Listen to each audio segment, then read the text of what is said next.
Oh, we have already a relationship with ABR. Business head that. Using them for over 10 years, really a long time. Whenever we have a smooth portion of liver, we think that's good.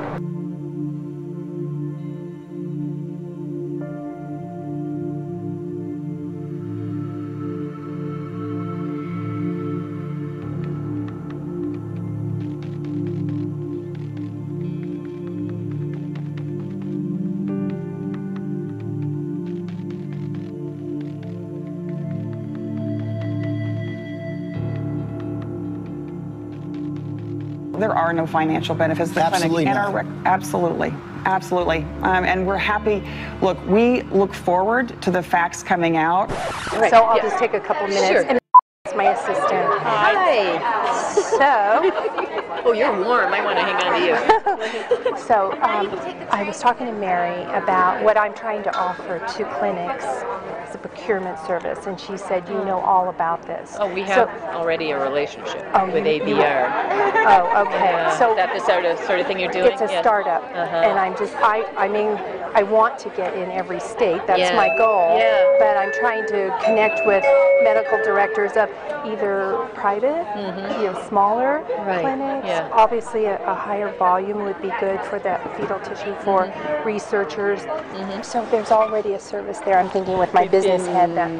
Using them for over 10 years, really a long time. So I just kind of renegotiated the contract. They're doing the I can't remember what they call it, but the big collection for government level collections and things like that.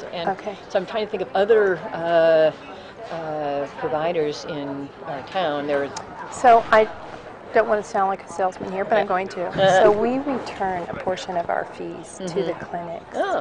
So just as a way of thank you for this. Just trying to establish. Right, get a toe in and make it sound. Right. All right.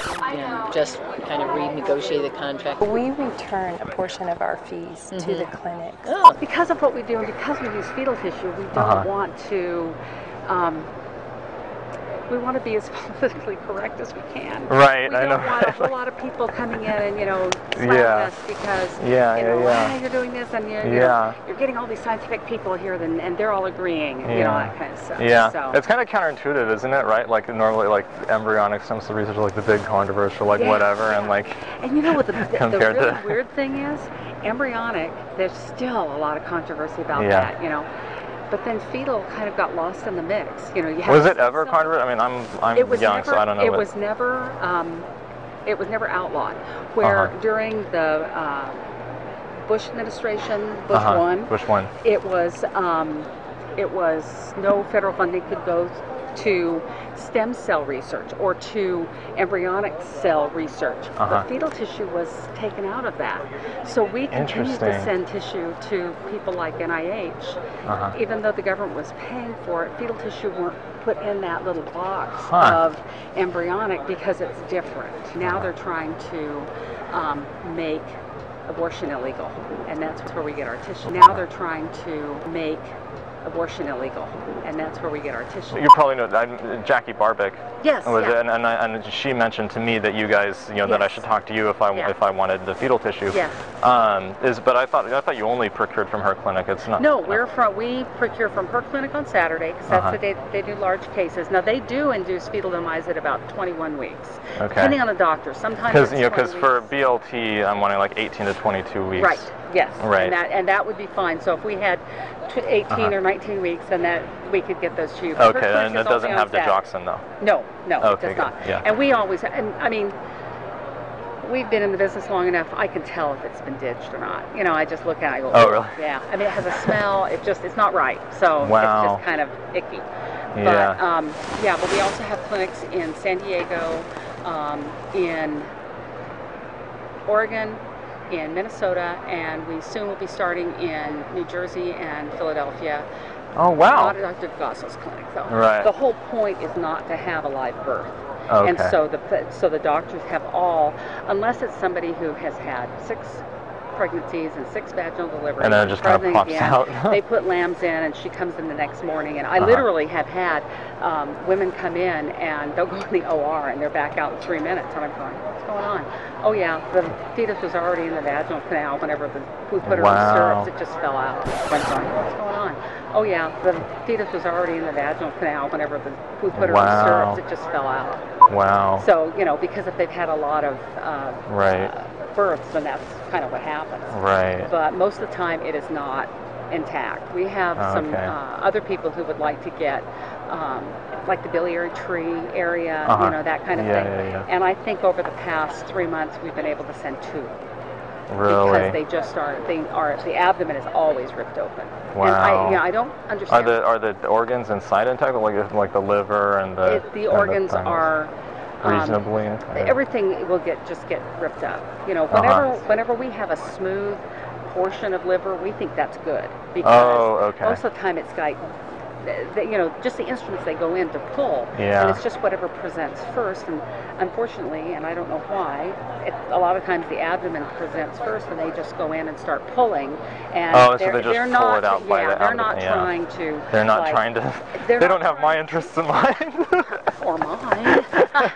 It really pisses me off. Whenever we have a smooth portion of liver, we think that's good.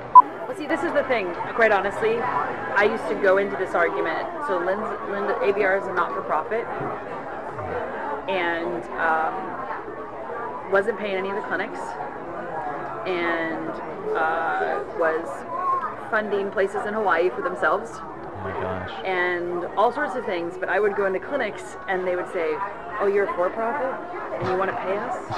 But like, and I'm like, so I want to pay you. She doesn't want to. And she has a place in Hawaii. And I'm like, oh my God, we're trying to give money to you, you know, and they would say, yeah, that is kind of strange, you know. And I said, right, and I pay tax, just to be clear, that actually donates, ends up funding programs back to you guys. So no tax, no payment, tax and payment. Yeah. You know, it was like that, and they'd be like, okay, that makes sense, right? We're usually standing right outside the door where they're doing the procedure in the OR, and we're in the lab area. And that's kind of Gotcha. Yeah. And so we're just kind of standing around waiting, and then we get the tissue. The doctor makes sure that the termination is complete, and then we have it immediately after. So like immediately after, they just bring it straight over. They just bring it out. The doctor kind of goes, and then they usually say it's done, and so. Some of some staff. Not that I know so much on the Planned Parenthood side, but I wouldn't be surprised. There are some staff in the past that have been on the payroll with ABR. I mean, like there's like well enough known. Oh, wait a minute, I didn't follow that. So like a nursing director or somebody who's literally like a paid employee, but they're like a paid. Are they doing procurement, or they're just sitting there holding the fort down? Like an advisory role. But they're tied enough to. Yeah, I don't have someone. Yeah, you can go ahead and. From like an advisory role. But for a long time, there were some clinics that, because they had paid advisors that were sitting on boards for these clinics, they were also an advisor to ABR. Oh, okay. You were just never going to go anywhere with it.